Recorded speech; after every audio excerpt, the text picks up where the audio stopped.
So I'm going to briefly introduce our speaker, and I can see there are folks online as well. So as and when you have questions, feel free to put it in the chat box.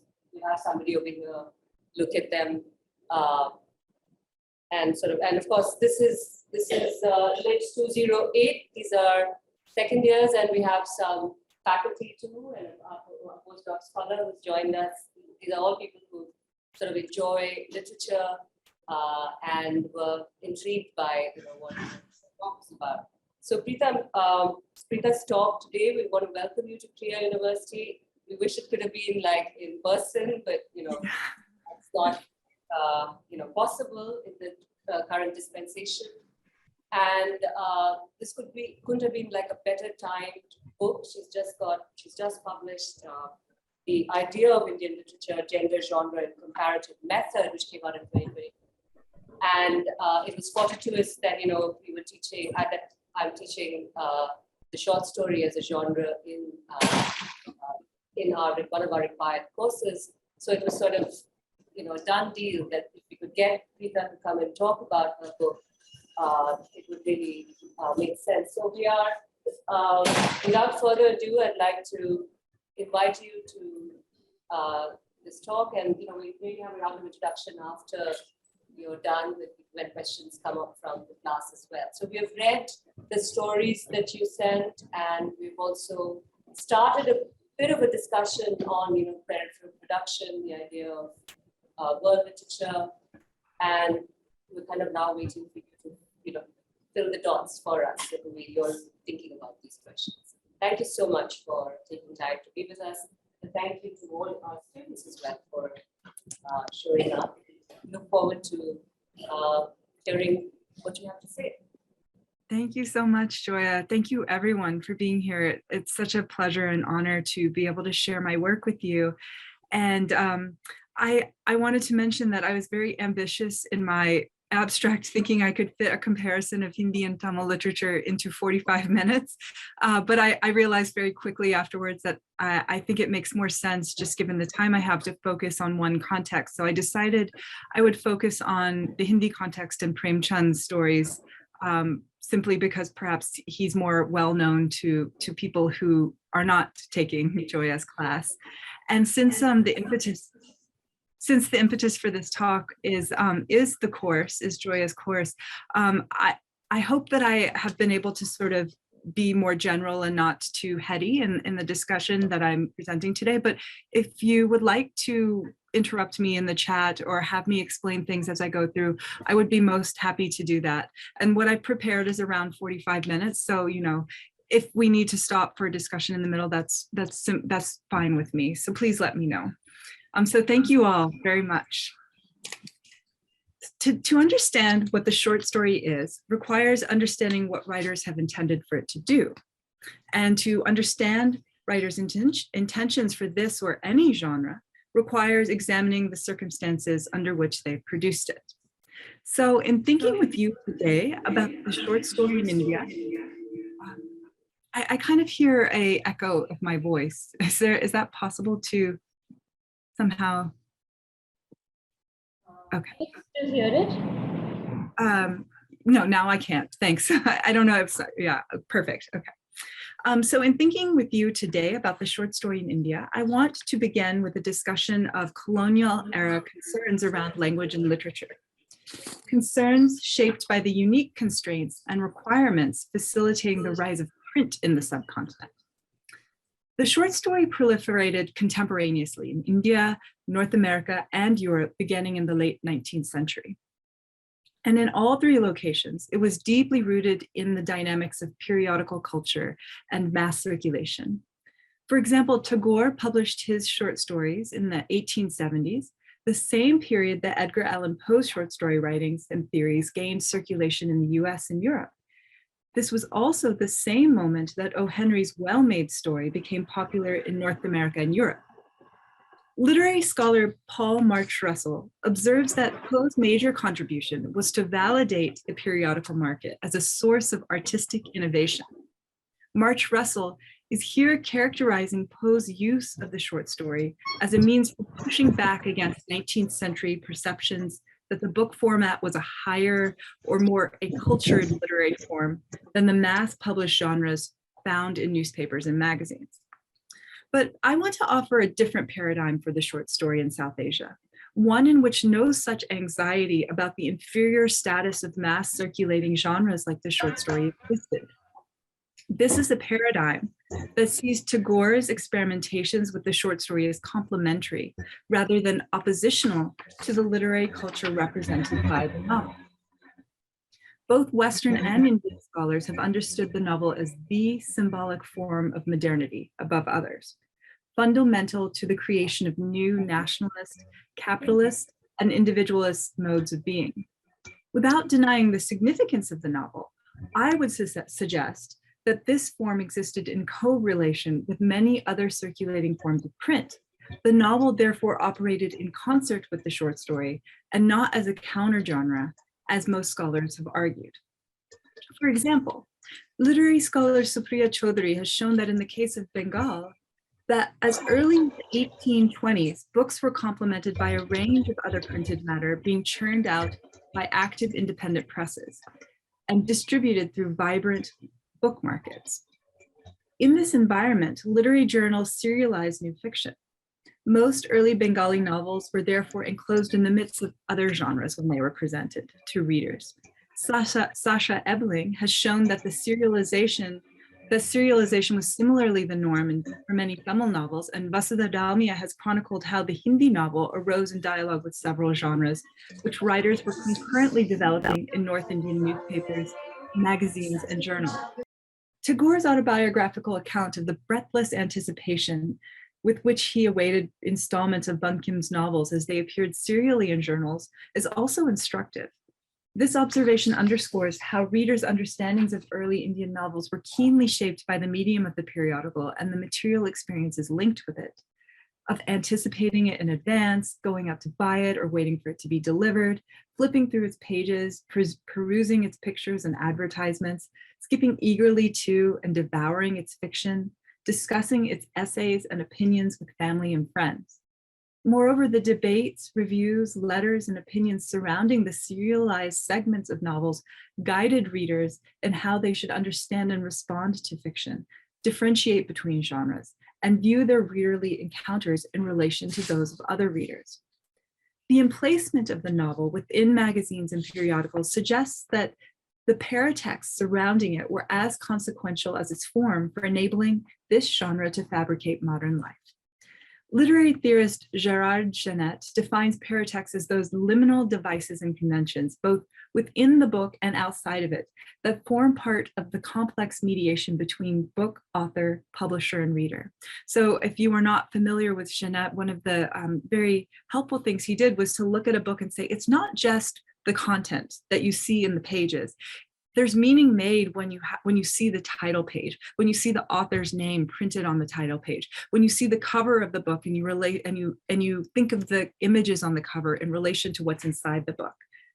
And I find this very useful actually for thinking about genres and periodicals and not just the book form, which Genet was actually interested in. Extending his framework to the wider realm of print offers a useful vocabulary for thinking about how 19th century genres developed in conversation with one another. In the periodical, essays, reviews, op-eds, short stories, novels, plays, journalism, letters, personal reflections, and advertisements all functioned as paratext to one another, shaping the meanings that each produced. The novel therefore existed along a continuum of prose genres rather than as a self-enclosed form. At the same time as understanding this, the novel in a kind of intergeneric relation, what I want to explore today is what led writers like Premchand to give preeminence to the short story in the 1930s, the very same period that literary theorists in the West turned to the novel to interrogate the crisis of European modernity. Could the multilingual environment of colonial India, which was profoundly shaped by particularities of linguistic vernacularization. International workshop. International. Is it possible to mute the people who are here? Yes, thank you. Could the multilingual and colonial environment of India, which was profoundly shaped by the particularities of linguistic vernacularization, have spurred in Hindi writers increased interest in this form?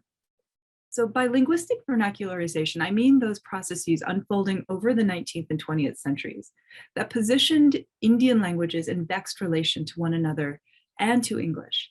Transformations in education, publishing, and policymaking spurred the development of new genres, vocabularies, syntaxes, and styles of orthography and prose, and reconfigured Indian languages as equal and parallel to one another. So now you could, read, you could find equivalents of magazines, for example, that, there's a famous short story magazine that appears in Tamil and it has its equivalent in Bengali and Hindi, et cetera, et cetera. So Indian languages were reconfigured as equal and parallel to one another, yet also underdeveloped in comparison to English. By the 1930s, when the national language question emerged, free-flowing interactions among Indian languages and between them in English had become thoroughly politicized and constrained.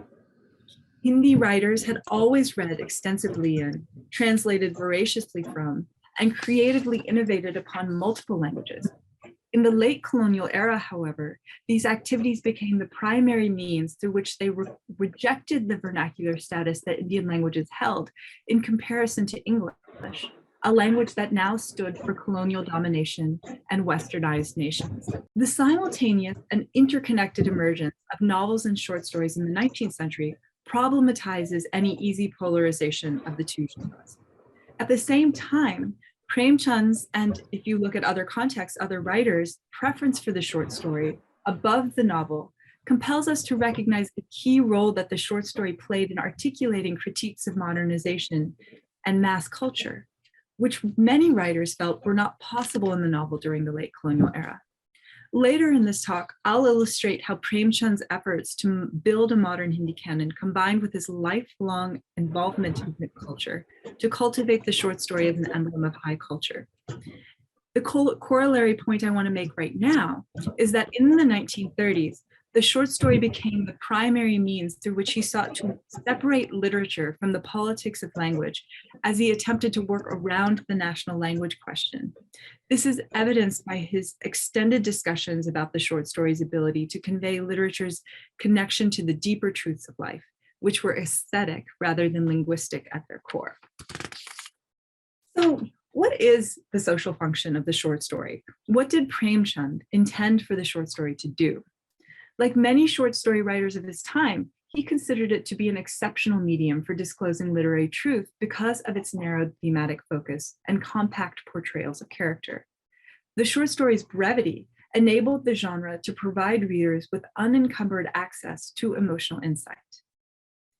Most scholarship focuses on Premchand's novels and explicates his well-known literary philosophy of idealistic realism, Adarshanmukhi Yatharthvad, which many of you are probably familiar with, and which he defined as the incorporation of reality and ideals, as advocating a model of mimesis rooted in lifelike descriptions of character. Considering Premchand's larger oeuvre, however, a different view of character development emerges, one in which character elaboration of the novelistic sort becomes just part of his broader literary project. Truth and reality in Premchand's wider worldview were interchangeable terms, not linked to an aesthetic of realism or lifelike descriptions of character. Reality referred instead to man's changing mental states and emotions. Man's emotional life comprised the field upon which Premchand believed literature was focused. Of all emotions, Premchand emphasized Anand as the most foundational because it enabled readers to sympathize with one another. If we consider Premchand's focus on emotion as part of a larger literary milieu of his time, as, for example, being in dialogue with his contemporaries like Mahavir Prasad Dwivedi or Ramchandra Shukla's extensive discussions of rasa and bhav, then we see bhav as emotion. Many of you will be familiar with this term. Then Premchand's elaboration of Anand emerges as a reframing of rasa, an aesthetic framework which systematized categories of mood and emotion in ancient Sanskrit drama. Rasa theory elaborated 8 aesthetic tastes, each connected with a particular emotion. Chief among these tastes was the erotic sentiment, or Shringar Bhav, thought to arise through the successful reproduction of the poet's experiences of intense emotion with audience members. Medieval Bhakti literature drew from classical erotic tropes to elaborate the passionate relationship between the devotee and the divine. 20th century Hindi writers, however, linked erotic descriptions to the decadence of Islamic culture, critiquing them for their focus on sensuality.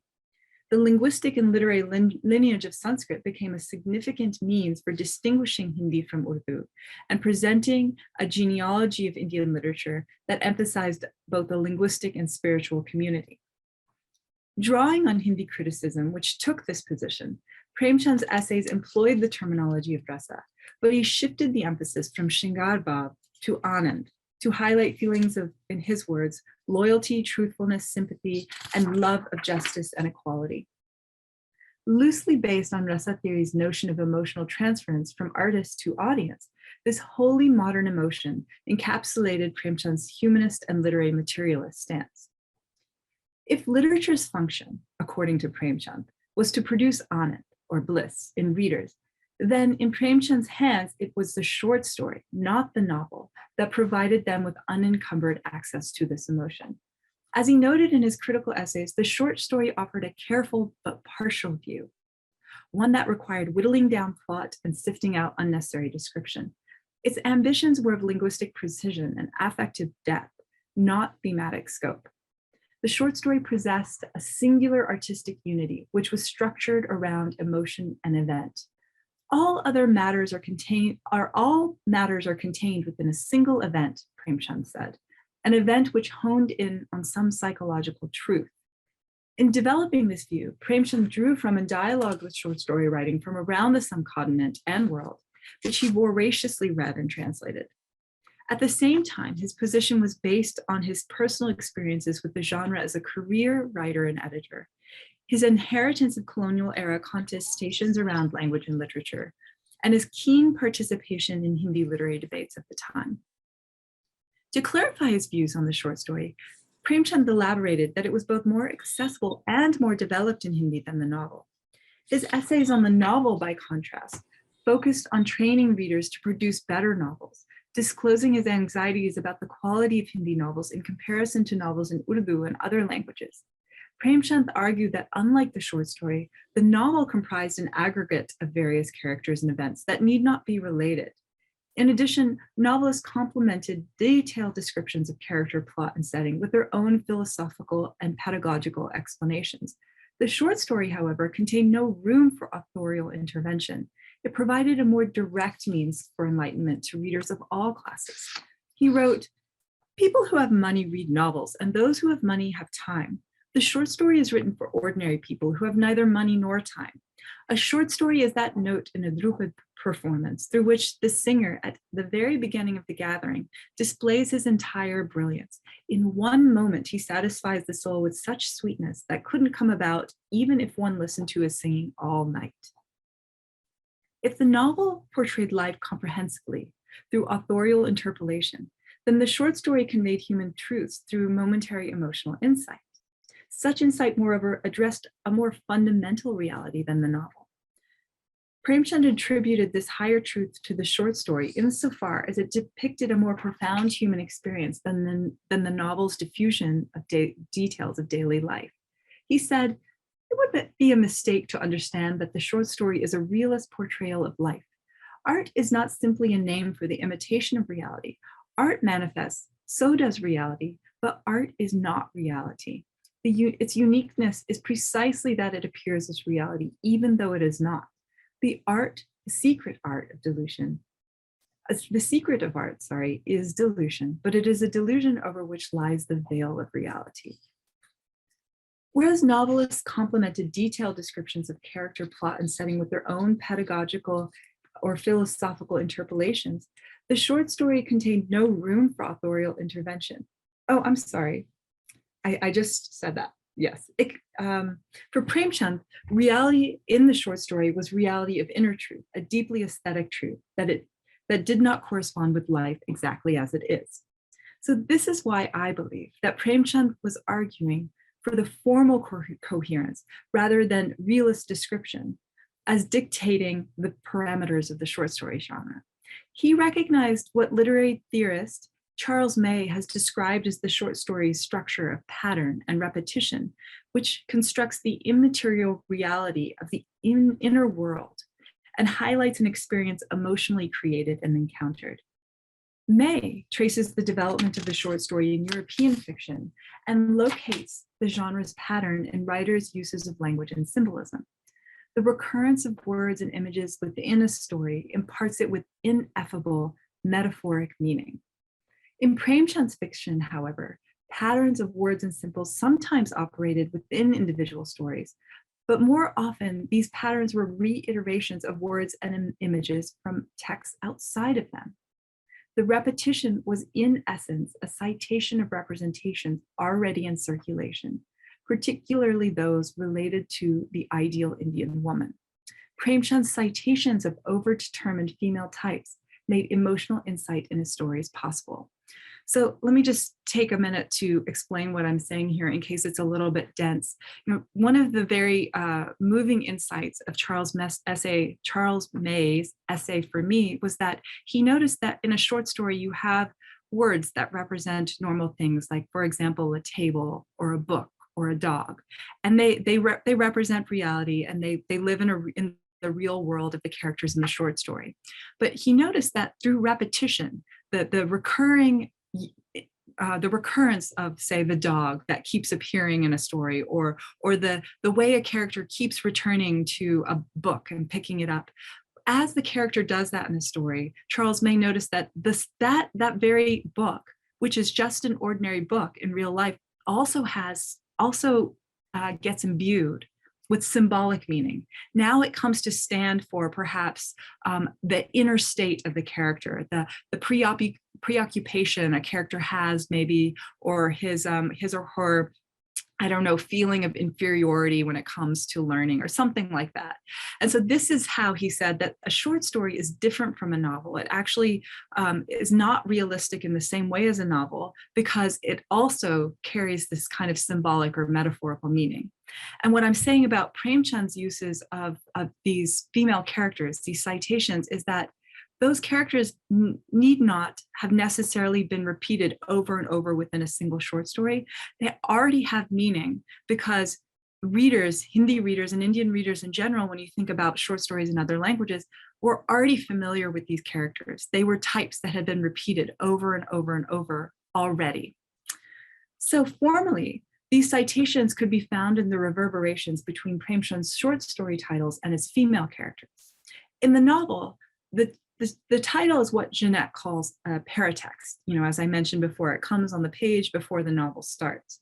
Separated from the novel's content by a page break, the title imposes thematic unity from beyond, designating the novel's primary subject matter and articulating the author's, translators, editors, or publishers' own interpretation of the work.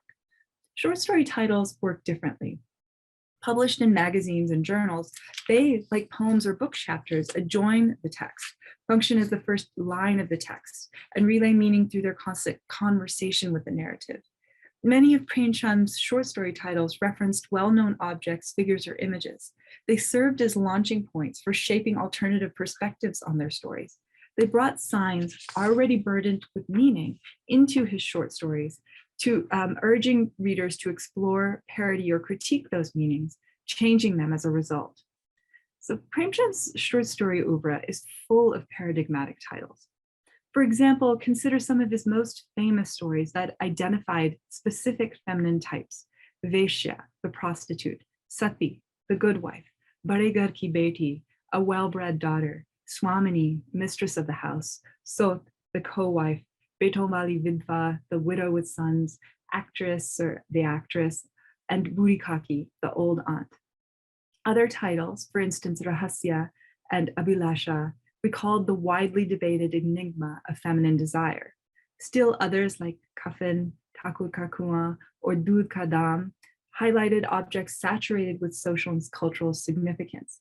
Each of these titles invited readers to draw on their familiarity with particular characters, themes, and symbols, while also inviting readers to reconsider what they already knew. Premchand's female short story characters are brilliant in their allusion to already circulating types, rather than in their precise or extensive character development. These characters are, for this reason, neither round nor flat. In his 1927 book, E.M. Forster defined the concepts of flatness and roundness in a way that has now become commonplace. He designated flat characters as types or caricatures that are constructed around a single idea or quality. They are familiar and predictable, while round characters are more nuanced and extend from the pages of a novel into a reader's own reality.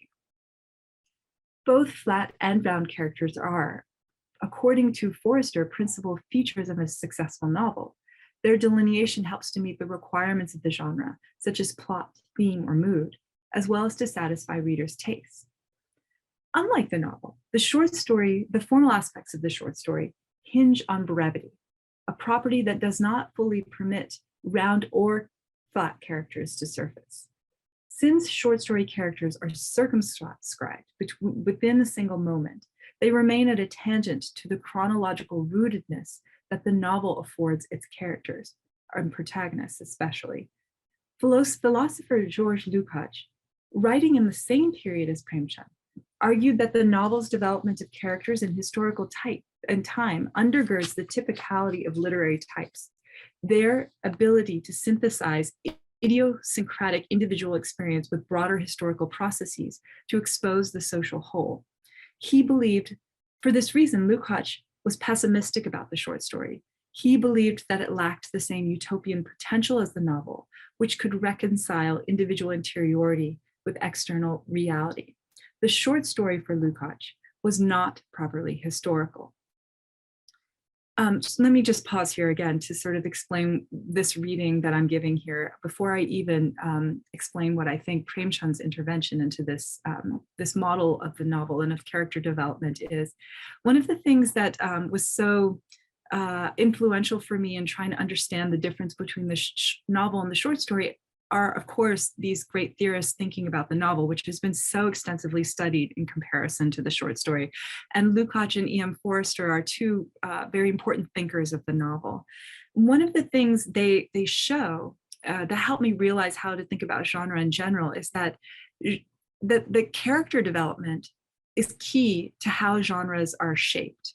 And every genre has different sort of constraints and possibilities that allow for different forms of character development. And so, you know, in Lukács's mind, when he talks about the novel, one of the compelling things about this genre for him, the reason that it could represent and it could symbolize modernity and also sort of express a potential for change, social change, is that it portrayed individuals within their broader social relations. So you never got stuck simply within a character's mind, or, you know, never sort of got overwhelmed with individualism that, you know, tended to come along with modernity. What you see in the novel instead, according to Lukács, is that it's able to put characters within their broader context. So you understand that a character, despite all of his individual or her individual thoughts, those thoughts are shaped by social hierarchies and social structures that are beyond just the scope of the individual. And so that's why he called the novel a properly historical form. It could show historical context. And the short story, by contrast, for him was too focused on the individual moment. It was too circumscribed, you know, or too, circumscribed by one experience. And so for that reason, it couldn't be historical in his mind. And this was a problem for him. This is why he turned to the novel. But Premchand's stories bring to light that the historicity of the short story lay in its citation of recognized character types, its ability to call types into existence without lending them narrative space. This is what his short story titles allowed him to accomplish.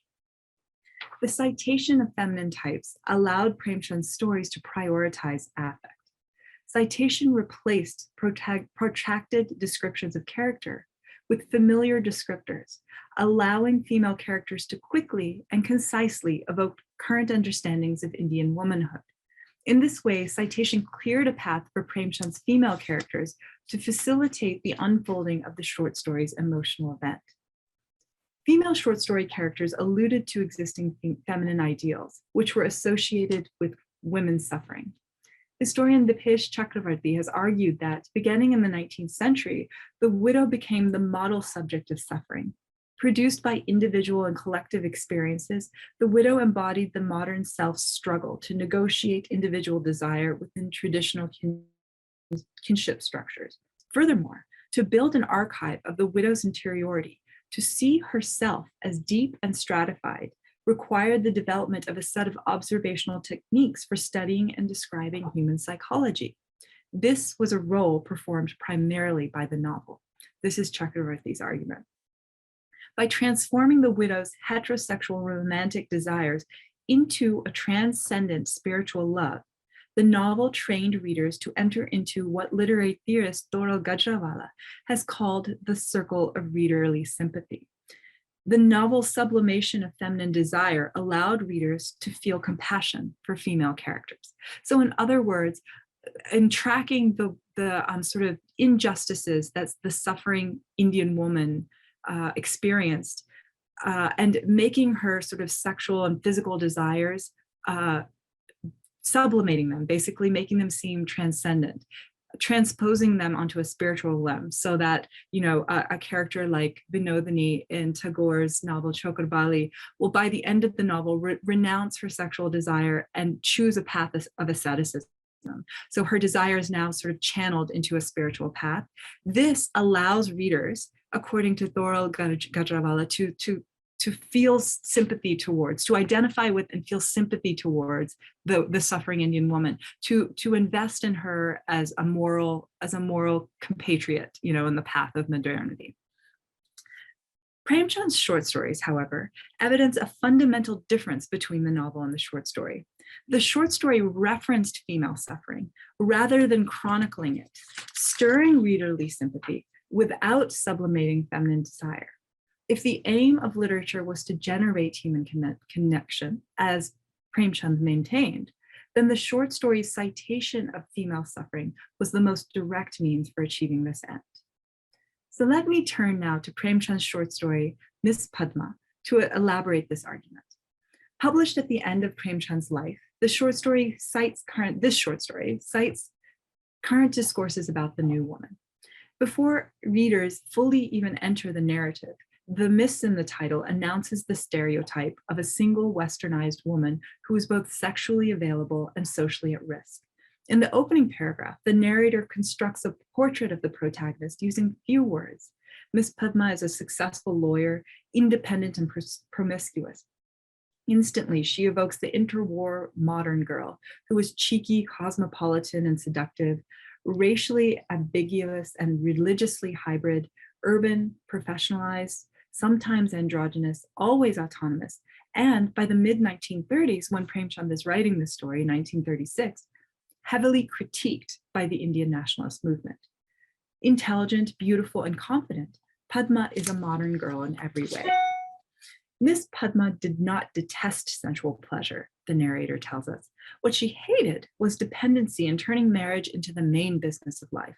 Why shouldn't she remain free and enjoy sex if she could? Padma's belief in free love and gender equality recalls many westernized women who preceded her, women who emerged in the social reform debates, film, and literature of the period, and in Premchand's stories more specifically. Described as the mistress of the house, an uninspired mother, and her lover's whore, Premchand invites a juxtaposition with many different feminine types featured in Premchand's work, even if her story is unique. Among Premchand's stories, two particular characters, the eponymous Miss Padma of Premchand's Urdu version of the story and Miss Malti of his Hindi novel Godan, compel close comparison. All appearing in 1936 at the end of Premchand's life, Malti and the two Padmas share uncanny resemblances. I view them as revisions of one another, worked and reworked over the writer's career. They are citations that reveal the craftwork of form. The Hindi Miss Padma is often read as a cautionary tale, that depicts the detrimental effects of Westernization, particularly on Indian women. Padma's downfall is precipitated by the incompatibility of her independence with her heartfelt desire to find a faithful companion. Part 1 describes Padma's compact with her lover Prasad to live together as a free but committed couple. Part 2 recounts Prasad's laziness, drunkenness, and predilection for comfort and luxury, all encouraged by Padma's unquestioning adoration and financial support. And in part 3, Prasad robs Padma of her savings and runs off with his young student, abandoning Padma with their newborn child. The narrative is pithy and its conclusion poignant. A month went by. Padma stood at the gate of her bungalow with her child in her arms. By now, her anger had turned into bitter despair. Sometimes she felt compassion toward the child, sometimes love, and sometimes hatred. As she looked toward the road, a European lady walked by with her husband, pushing a baby in a stroller. She watched the lucky couple longingly, and her eyes filled with tears. Appearing extemporaneously, the European lady might be dismissed as a metonymic detail had she emerged in the setting of a novel. The bounded nature of the short story, however, accords her great symbolic weight. Here she embodies all that Padma cannot attain. On one hand, modern womanhood shaped by freedom of choice, and on the other, satisfied motherhood supported by spousal companionship. Discussing this ending, scholar Shusmita Roy has argued that rather than pit Western against Indian womanhood, the European Memsab is seen to embody the values of Sri Dharma, or wifely duty and devotion. This indicates that Premchand extols Indian womanhood as represented by good wifehood and motherhood, be it Indian or European. So in Roy's understanding, the European woman expresses Premchand's penchant for traditional conjugality, though not necessarily his anti-colonial views. I view the story instead as an exploration of what types of Indian women were imaginable in late colonial North India. The impossibility of being European overshadows Padma's fate, exposing the dismal prognosis for Indian women's independence and free will. If Padma's citation of the licentious, westernized modern girl casts her as less than ideal, her tears undo any binary interpretation of the ideal feminine type. Rather, they implore a sympathetic response that makes outright rejection of Padma's character difficult. In the final instance, Padma's despair, drenched through and through with longing for love and companionship, achieves affective resonance. This interpretation becomes even sharper when juxtaposed with Premchand's Urdu rendition of the same story. Twice the length of the Hindi version, including backstories and additional characters, the Urdu Miss Padma is sprawling in structure, but its citational force is weaker. Nowhere is Padma a miss except in the title. The Urdu rendition reads as an experiment with character development within the formal confines of the short story genre. Padma's sister Ratna is estranged from her husband Jilla, and she criticizes marriage for enslaving her. Ratna is portrayed as misguided for marrying for love and silly for expecting her husband to give more than she gives him. Padma is also depicted as flirtatious and flighty, the success of her law practice based on her seductive ways rather than her intelligence or skill. The girl's father is dead, and the two condemn their mother for observing the conventions of a devout widow, honoring a heartless man. Padma earns her fame by arguing Ratna's separation case in court. In a strange twist, however, she soon develops a relationship with Jilla, and the two began living together out of wedlock. Like the Hindi Padma, the Urdu Padma falls for the gallivanting Jilla and is heartbroken when he disappears just before their child's birth. A week later, she learns that Jilla has withdrawn all her savings. She angrily barges into his private study. She curses Jilla and smashes his things before he suddenly reappears with her money in his hand. Criticizing the fickleness of her love, he professes the sanctity of his marriage to Ratna and takes leave. The story concludes. Padma stood like a statue. Jilla walked away like a prisoner who had been released. The final focus of the story thus falls on Jilla, who teaches the two sisters a lesson in the strength of marriage as an institution. Set against the story's lengthy character descriptions and complex plot, Jilla's righteousness, not Padma's pain, dominates the story's mood. Malti of Premchand's Godan is the two Padmas' novelistic doppelganger, the type whom they cite. Upon first meeting, Malti is juxtaposed with her friend Khanna's homely wife. So in the novel, Premchand writes, the one wearing a homespun sari, looking very serious and thoughtful, was Mr. Khanna's wife, Kamini. The other woman, dressed in high heels and bursting with laughter, was Miss Malti. She had studied medicine in England and was now practicing, often visiting the estates of large landholders. She was a veritable image of the new age, an extrovert with tender, bright cheeks, lacking any trace of hesitation or doubt, skilled in applying makeup, quick-witted, and an expert in male psychology. She understood the essence of life to be merriment and pleasure, and was a master in charm and entertainment. Instead of a soul, she possessed spectacle. Instead of a heart, flattery. She held strong restraint over her emotions, which had extinguished her longing and desire. In addition to the narrator's deep observations of character, Malti receives an extended backstory. The eldest daughter of a spendthrift, invalid father, she oversees her two younger sisters' education and cares for her devoted, albeit gullible mother. Malti's circumstances may have forced her into a modern lifestyle, but her intelligence and strength of character have enabled her to succeed. A significant portion of the novel is structured around Miss Malti's relationship to Mr. Mehta, a bachelor philosopher who idealizes Indian women for their sacrifice and devotion. In multiple monologic passages, Mehta romanticizes marriage as the highest form of selflessness and truest test of character. Despite her independent nature, Malti grows fond of Mehta, but she overcomes her feelings when he fails to reciprocate her love. In a gesture of generosity, she brings Mehta to live with her and begins to manage his affairs.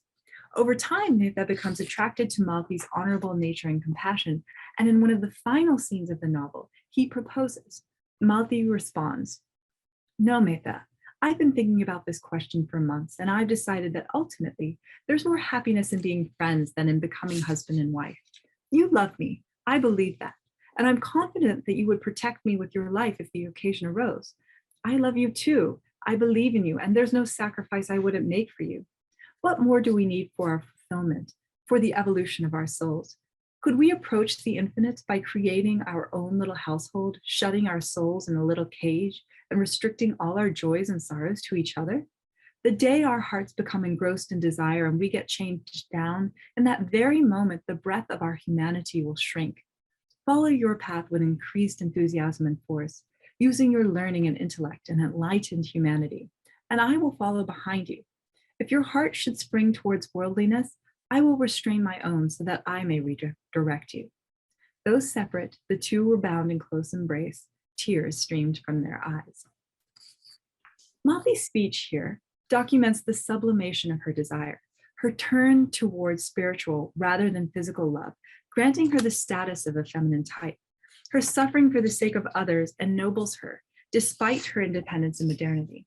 In this way, Malti's well-reasoned stance on love reconciles modern existence with the ideals of Indian womanhood to recruit readers' sympathy. This is how the novel's idealistic realism works. As citations of Malti, the two Padmas reference readerly sympathy and the ideals of womanhood with which it is associated. Without achieving the sublimation of feminine desire, however, they fail to reproduce sympathy on their own terms. Whereas Malti possesses the totality of a type, the Padmas bear the weight of affect instead. Both, but especially the Hindi Padma, because she is so pared down, become figures of emotion.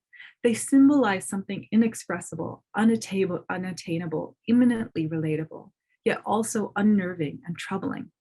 Padma's idealistic realism is perfectly, though differently, realized in the short story as the ideals of Indian womanhood confront the realities of feminine desire, producing a tense emotional event. Momentarily, the world becomes tangible through Padma's eyes, her wistful longing crying out for human connection, the fundamental aim of Premchand's aesthetic of Anand, or bliss. Padma displaces feminine norms.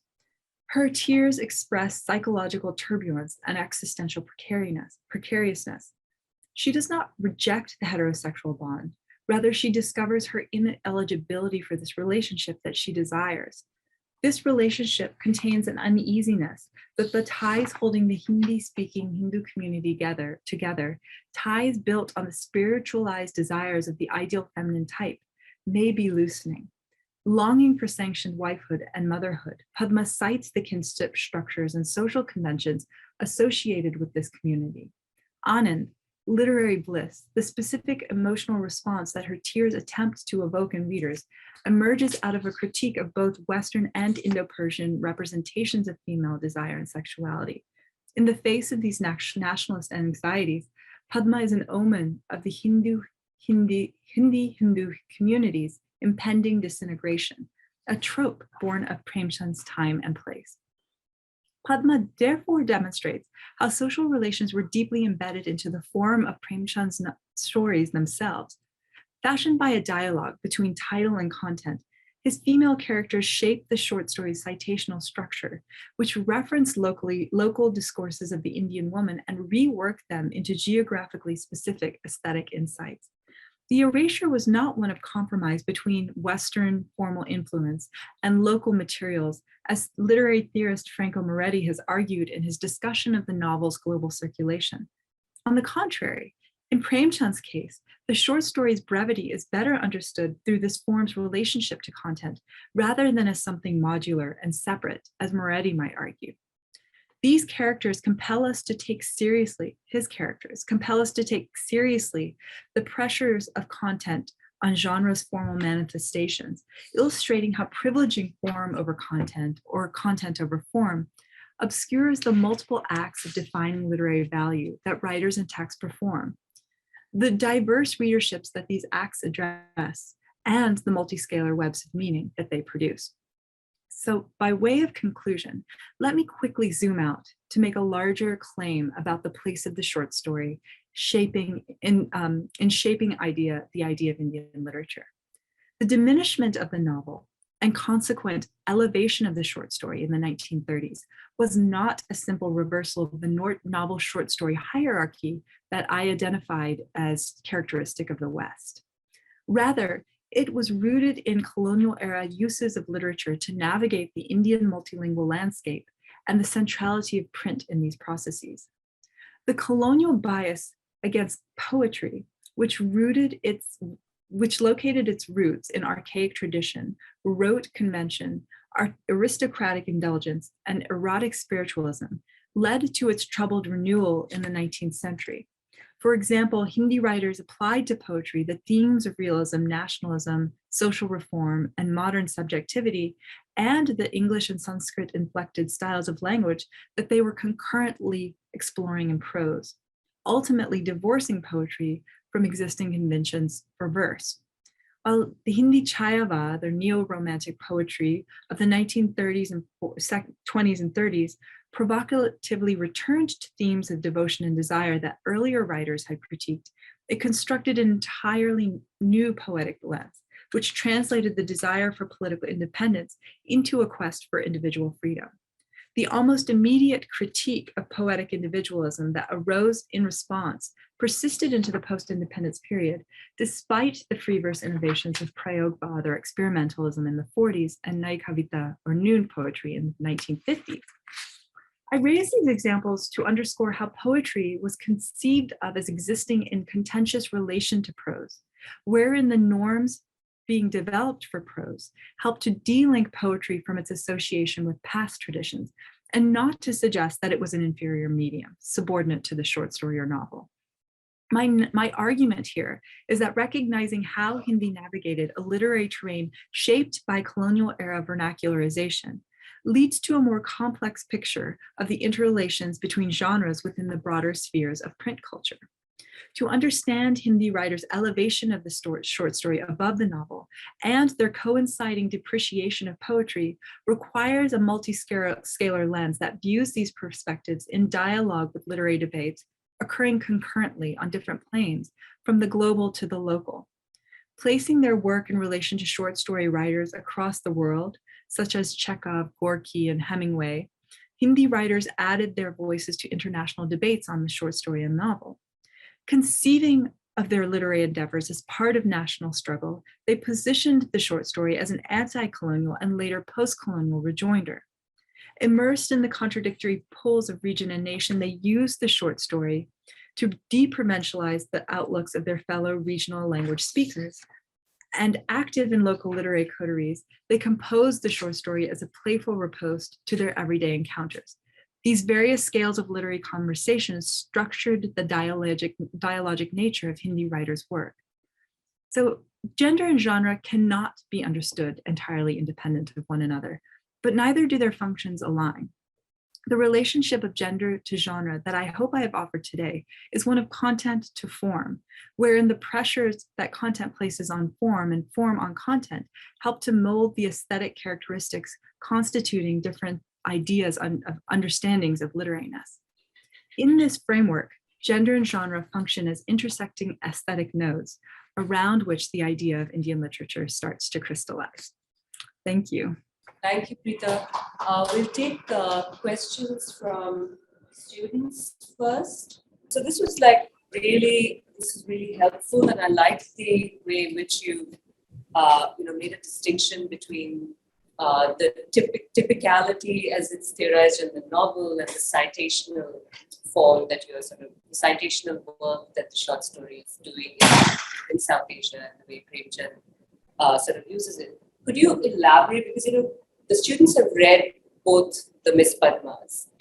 Could you talk a little bit more about why the stories function so differently, even in that citationality? And what is it about the histories of Hindi and its types, and Urdu that determine this very distinct treatment of the new woman? Because we were kind of struggling with that even in class, because there are some students that read who reads Urdu, but otherwise we had only the translations before us. So if you could speak a little bit more about what multilingual histories are informing these very different citationalities within these two languages. Yes, thank you for that question. And I think, I think what you're speaking to just initially is the stunning similarity yet difference between those two short stories that is kind of a conundrum to unravel. And this is exactly what led me to want to write about them. So on the one hand, I think it's important to say that I want us to get away from an idea that, the Hindi Padma is, maybe according to a sort of writerly perspective where writers have theorized the idea of the brevity of the short story, that it should be concise, that no word should be extraneous. From that kind of perspective, the Hindi short story is better than the Urdu one. I want us to get away from such a reading. And part of that is by saying that, despite the kind of separation that Hindi and Urdu started to take in Premchand's own career, in the ways that he basically published versions of his writing for two different audiences, and those versions were very vastly different from each other. Despite that, I think we should see his Hindi and his Urdu writing as working together. And this is why I said that they are citations of one another, Urdu and Hindi Padmas, citations of one another that reveal the craft work of form itself, of how a short story writer might actually consider what the short story is by writing it out and experimenting with where character development can take place and how within a short story. And so on the one hand, I think it's really important to say that, yes, Premchand was very keenly aware of the differing demands of Hindi and Urdu readerships. And he said very different things to Hindi and Urdu readers. And so, for example, it's really hard to say whether Premchand wrote his most famous speech, the PWA speech, in Hindi or Urdu. That meeting when it happened in 1936, Premchand, along with, I think it was Jainendra Kumar, were the only two Hindi writers that attended that meeting. So Hindi was not even present in the very beginning in these PWA discussions. And Premchand, Sajjad Zahir, in his autobiography, he speaks at great length about how he searched far and wide for someone who could represent Hindi literature to bring them into the fold, because he didn't think that the PWA would be successful in India if this didn't occur. And he repeatedly sought, appealed to Premchand to come do this speech. And Premchand finally relented and he gave this speech. But what did he write it in Hindi or Urdu? Now, when you read the Hindi translation, or I don't know if it's a translation, that's a slip of tongue, but when you read the Hindi version, the one that's been published and republished over and over, he uses words like bhav, shringar bhav over and over, manobhav.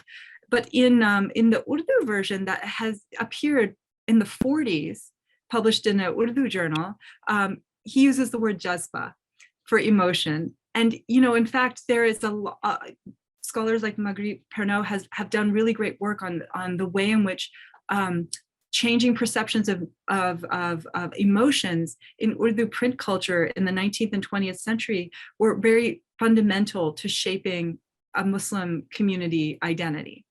And Premchand, no doubt, was aware of these conversations and probably was incredibly well read in some of those discussions. So it's no coincidence to my mind that he would use the word jazba, which would probably evoke an increasingly separate vocabulary for Urdu readers than the word bhav would for Hindi readers. And so in this way, we can also see that at work in the Hindi Padma and the Urdu Padma. There is, of course, some of that. And, obviously, the analysis I give in this talk and in the book is very minimal. There just needs to be so much more work on how these vocabularies both intersected and diverged in the 19th and 20th centuries. And Premchand is just an amazing figure for thinking through some of these questions. But on the other hand, I want to, I guess, through my reading of Premchand and these two stories, I want to undermine the impetus, our kind of impetus that we've been trained so long to do, to see the two as separate and to see one or the other as inferior, and this is the very discussion that Premchand himself is mired in, and he himself feels a sort of he feels insecure about the Hindi canon in comparison to the Urdu canon, in which he is so well read. I hope that's not too long of a response, but thank you for the question. Like you mentioned, how brevity of the short story is closely linked with the relationship of form and content that sort of Premchand explores in his writing. And you also mentioned about how short story is very characteristic about the interiority of characterizations, and Premchand sort of uses that to provide emotional insights into his characters. But when I was reading Miss Padma, both Hindi and Urdu translations, I feel when Miss Padma sort of accepts the dominance of Prasad or Julai in the stories, we sort of, at least because maybe the context is different, we're reading in a very modern context, I sort of lose the emotional insight because she's seen as so modern and she's seen so she's very independent, the strong independent women in that context.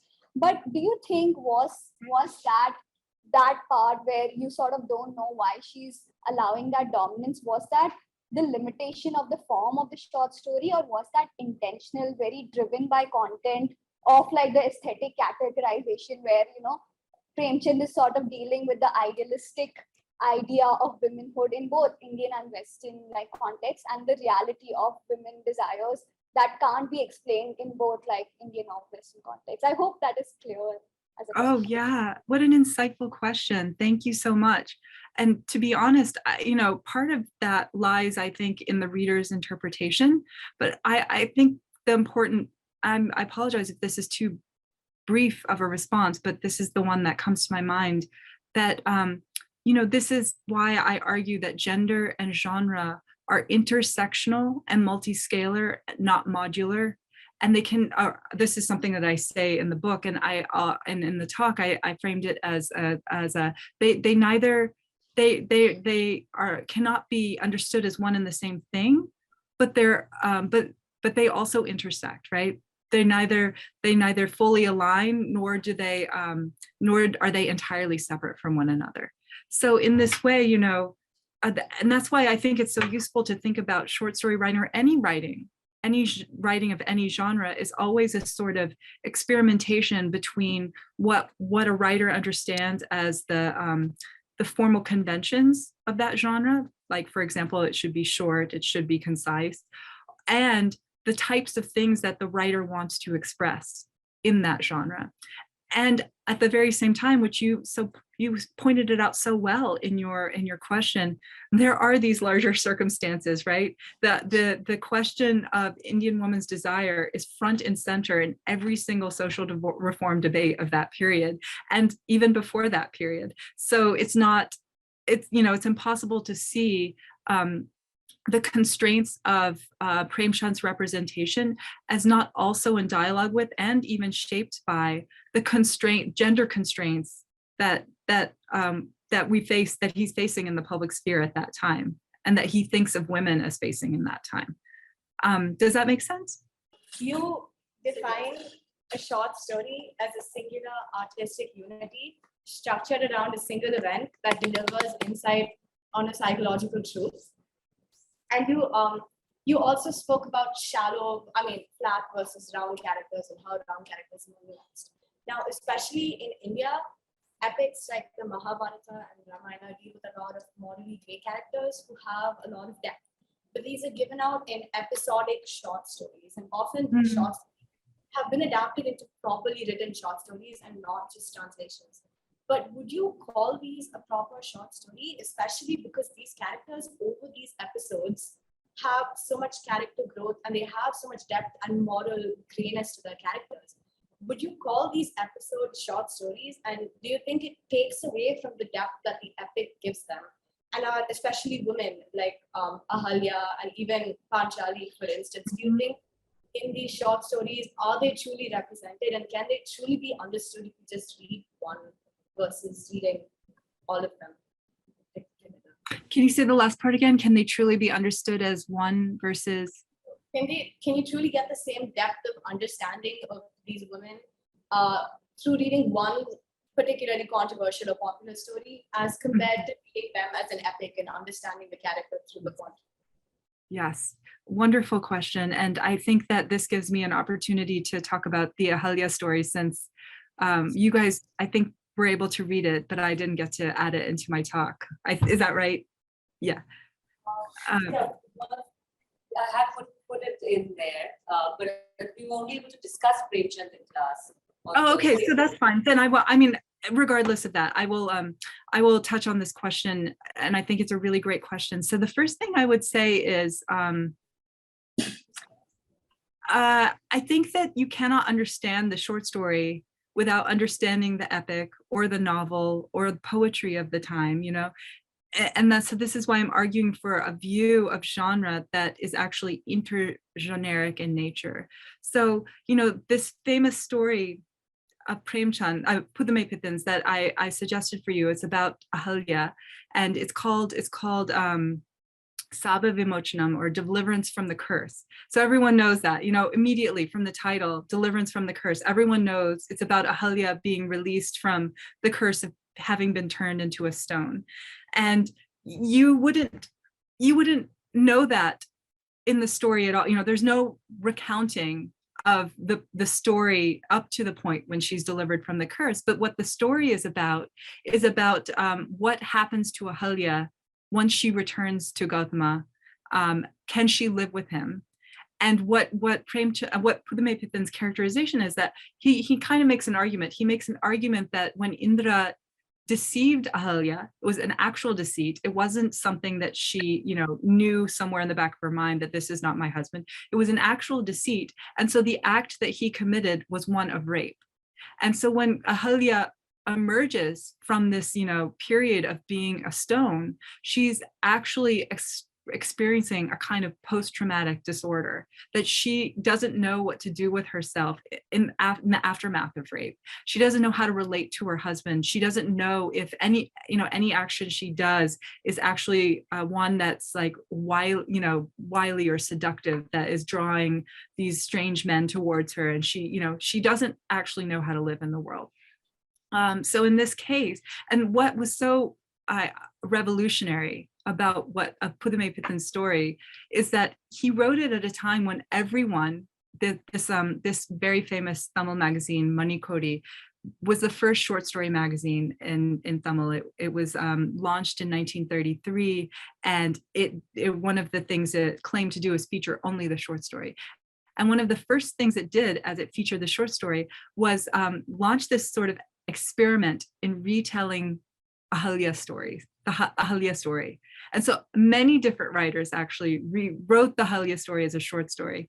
So here's a way in which, of course, the epic is informing these writers. And in fact, there's no anxiety about the short story having to be something separate and disconnected from these stories, but it's actually a very creative space in which they can see where they use the conventions of form to see what new things can come of this character Ahalya. Does that help to answer your question? Yes. Okay, great. We have a question in the chat box. Oh, yes. Okay. So should linguistic vernacularization be pitched against only English, the colonizer's language?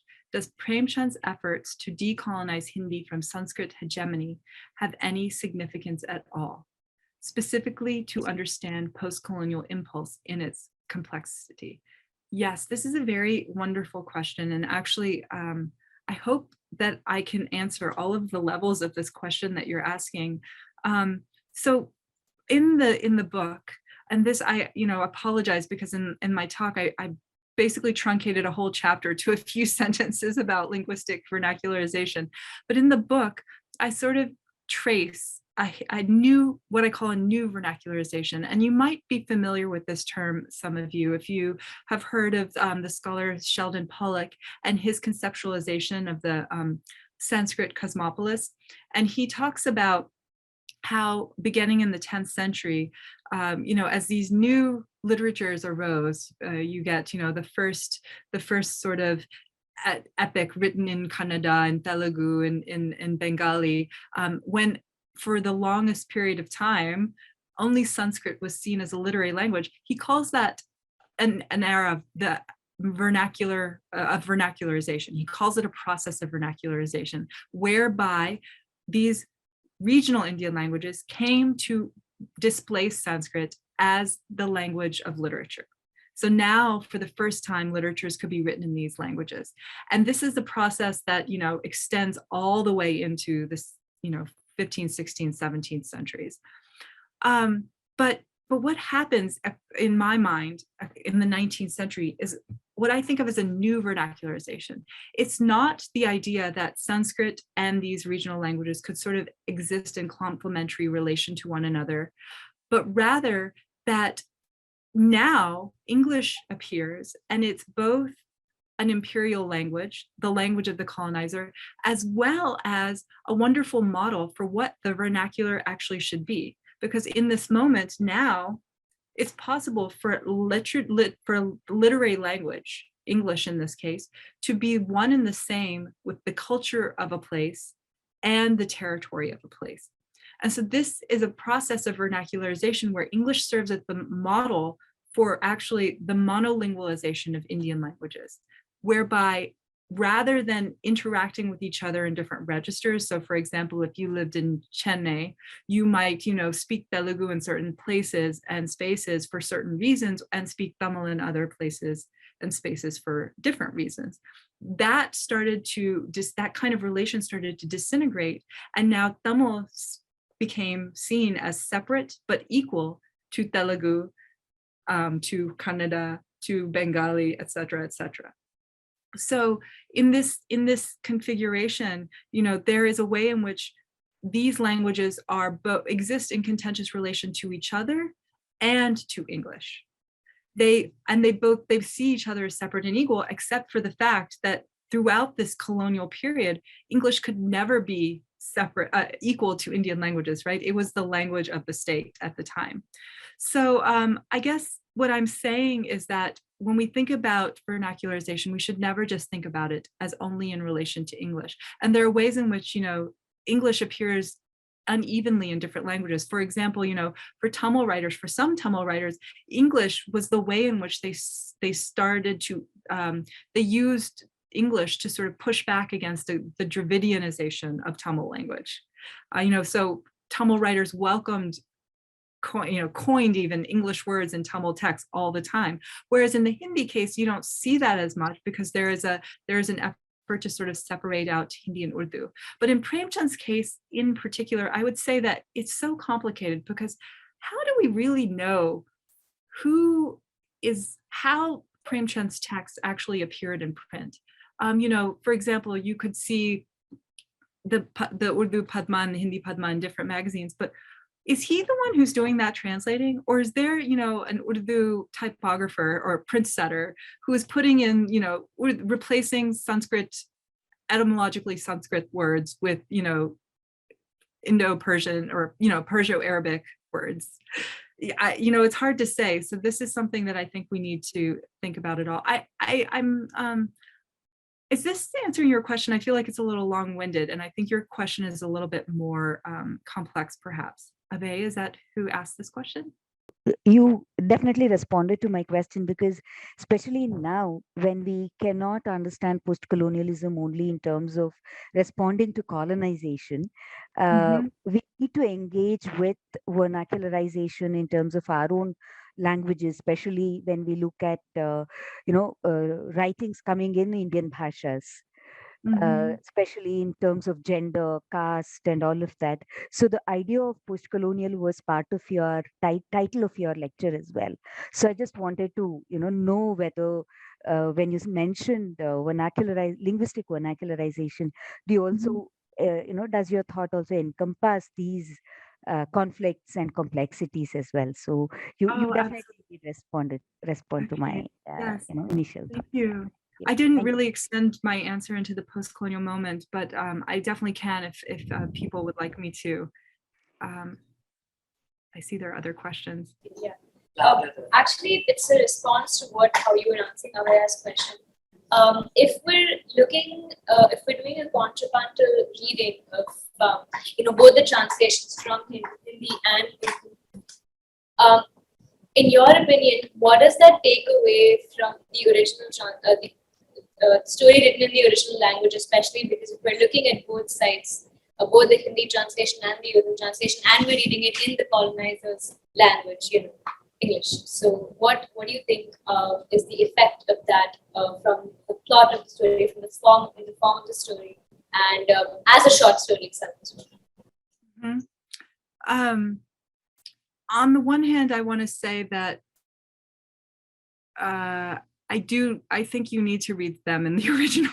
I don't want to diminish the importance of translation. And, as we know from these writers, like, they read extensively in translation all the time. How was Pudame Pithan or Premchand reading Chekhov, who was deeply influential for both of these writers, in translation? How are they reading Tagore in translation? So, we shouldn't take away from the ways in which writers are using translations and how they're so formative and creative, they're generative, I should say, for their work. And that should be the same, I think, for all of us. We can learn from that.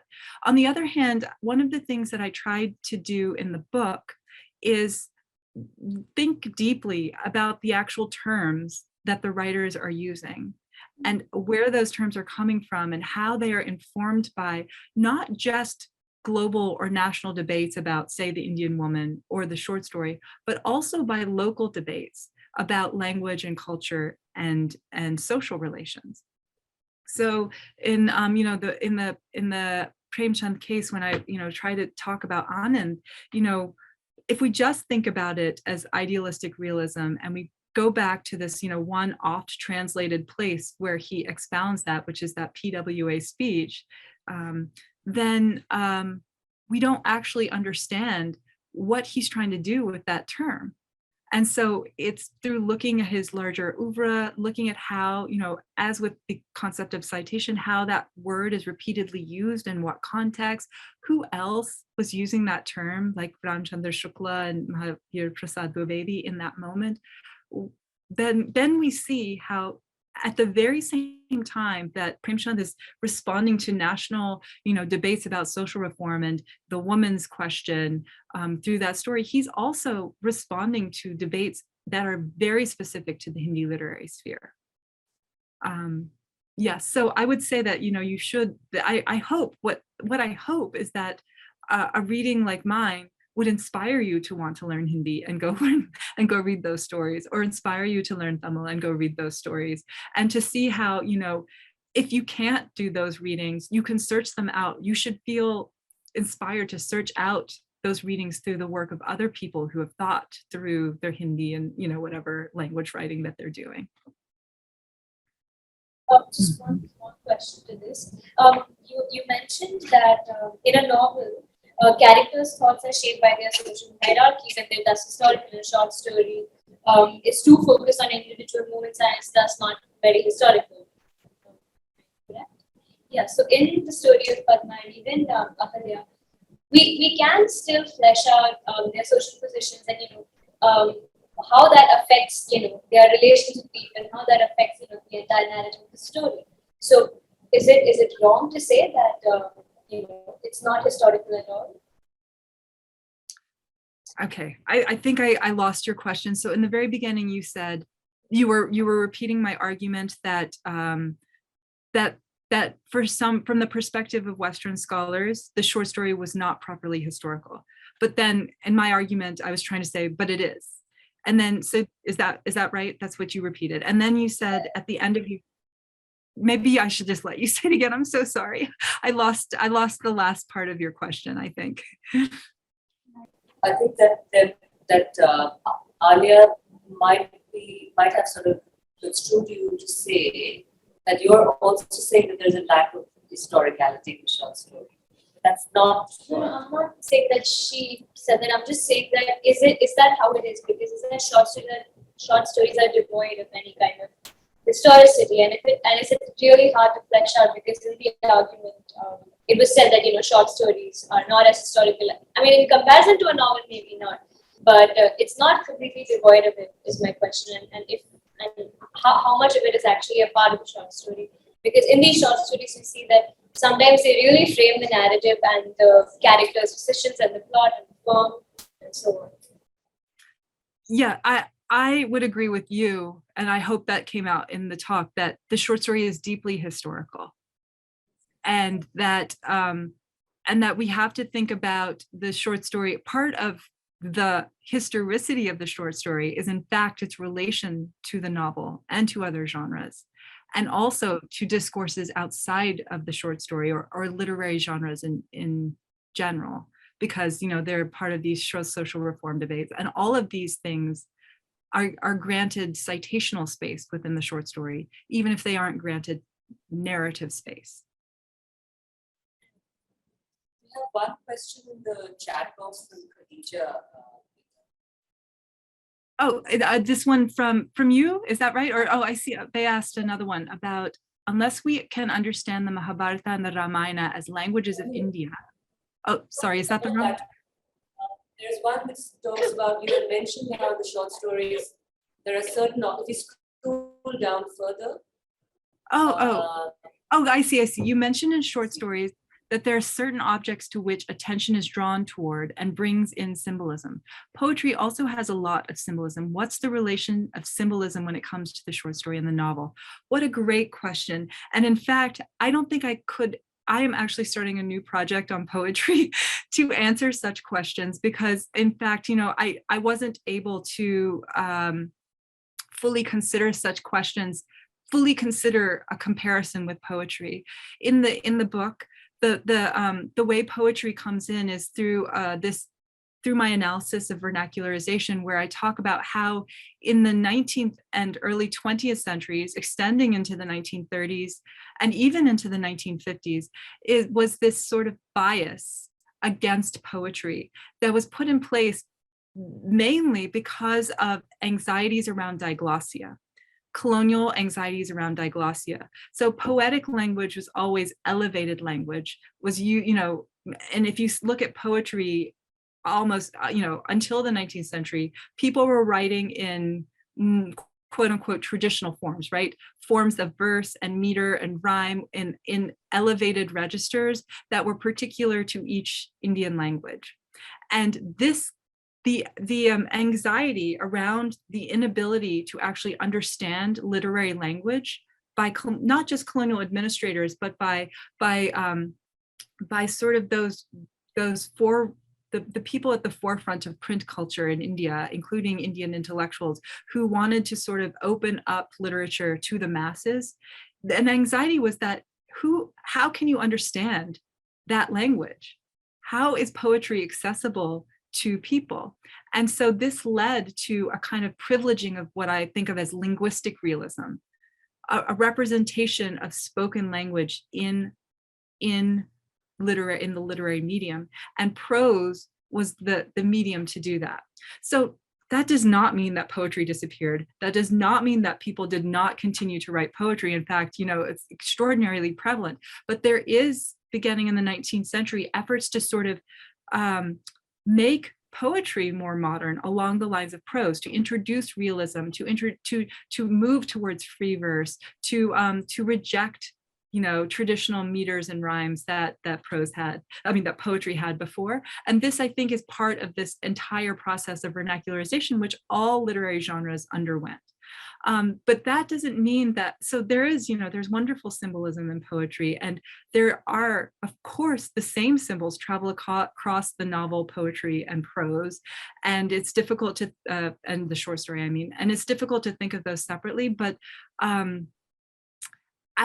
in my new project, one of the things that I'm looking at specifically the Tamil sphere, where poetry was really, people moved away from poetry because it was actually co-opted by Tamil ethno-linguistic nationalists who wanted to return to a classical Tamil that was rooted in Sangam, this ancient corpus that was ethnically Tamil, separate from Sanskrit. And that kind of move put off a lot of more, nationally oriented Tamil writers who didn't want to be seen as separate from the dialogues and debates that were happening across the world and across the nation at the time. And so for them, poetry was it was not a medium that they were it was co-opted. They saw it as co-opted. Whereas prose was something that, was always seen as too modern, too vulgar in language. And it was ripe, for them to use and experiment with. So this led to a sort of deprivileging of prose, but that doesn't mean that, but by the 1960s, all those same writers are writing poetry again. So what happened? What was it about their use of prose actually that allowed them to welcome poetry back into their lives? And I have some answers, but that's a different project. I was thinking about the relationship between oral storytelling and the short story. In particular, there has been a lot of discussion around diglossia, and not only the kind of, and I was thinking of diglossia in both the sense that formal Urdu poetry is written in a particular register, but spoken Hindustani might be different, or formal Hindi might be written differently, and spoken language might be different, but also the diglossia between Urdu and Hindi itself. Mm-hmm. And that's where just thinking in the sense that the short story only gets partitioned along these lines of Hindi and Urdu when it's in print, because most performances of, there is this one famous, for example, Kissa Goi. I'm not sure if you're familiar with this, but it's this tradition of storytelling, telling kissas to an audience, which is not bound by this linguistic division between Hindi and Urdu.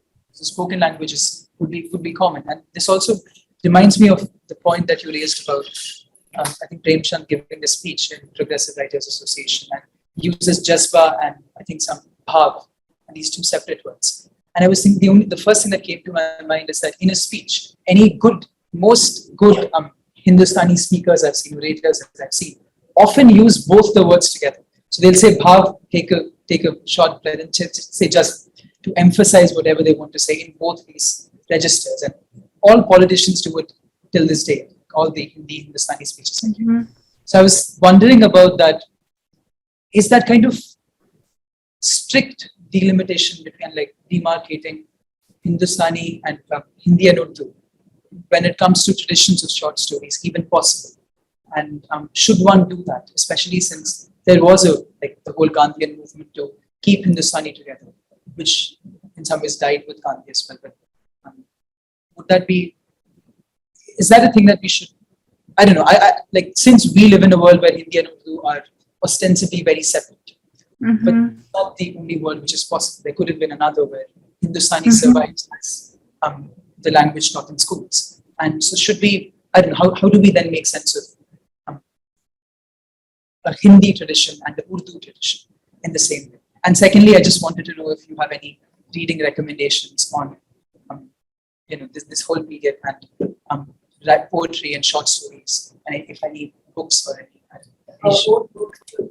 Oh yeah, of course. Is out. Look, reading recommendations. I was just saying that your own book, The Idea of Indian Literature, is a start. We're getting it for the library. But if you could email me, and then I can forward it to students. Other reading recommendations. But to the question, go ahead. Yeah, what a wonderful question, and you put it so beautifully. And I think actually what you are asking from us is to consider the life of the short story in all of its material realities and not just its print reality, in order to undermine this sedimented separation that in fact was deeply connected to print culture, because you have to see the two languages in two different scripts.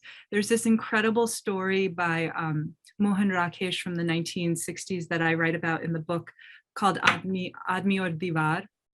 And the story is about a young writer who goes to his house on summer vacation. He's a writer and a teacher, a college instructor, and he goes home for vacation. And his room there's this partition built in the room that someone had just put up so that they could kind of make a closet behind it. And on that wall, it's just like a makeshift wooden wall.